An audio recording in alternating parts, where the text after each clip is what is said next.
એનો બ્લોક કરવા પછી એ બેન તમે જીવ લેશો કોક દિવસ મારો. ભાષણ આપ્યા વગર તો જશો નહીં. ચાલુ કરો. એનો બ્લોક કરવા પછી તમે વારંવાર એનું ડીપી ચેક કરો છો ને કે વોટ્સઅપ પર કે ઇન્સ્ટાગ્રામ પર અનબ્લોક કર્યું કે એટલે મારા જોડે અહીં ટાઈમ છે એના ડીપી ચેક કરવાનો. એના 3 છોકરાએ થઈ ગયા. એક તો ટાબરિયું સોસાયટીમાં નાગુ પૂગું રખડતું હતું. પણ તમારા બ્લોક કરવાથી સામેવાળું વ્યક્તિ આખું જ તૂટી જાય છે. શું તૂટી જાય? મારા સિવાય 17 જણને લઈને ફરતી હતી. એ તો તૂટ્યું જ હતું. તમે જેની સાથે રહેવા માંગો છો ને એ જ વ્યક્તિ તમને એટલું મૂકીને જતું રહેશે.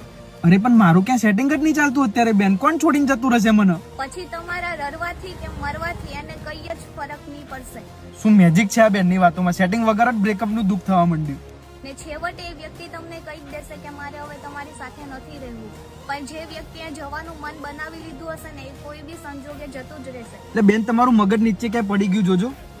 પછી તમે એને ગમે તેટલો પ્રેમ કરો કે તમે એની પાસે ગમે તેટલી ભીખ માંગો પ્રેમની, પણ એ તમને રડતું મૂકીને જતું રહેશે. પણ હું તમને રોતો લાગુ છું? હવે તમે સિંહ છો, સિંહણ છો, એટલે હું જનાવર છું, માણસ નથી એમ? તો શું કરવા કોઈના માટે રડો છો? સ્ટ્રોંગ બનો. હા, ગજબ નું દુઃખ આવી ગયું. એક કામ કરો, તમે મારી ગર્લફ્રેન્ડ બની જાઓ ને મને સ્ટ્રોંગ બનાવી દેજો. રાધે રાધે.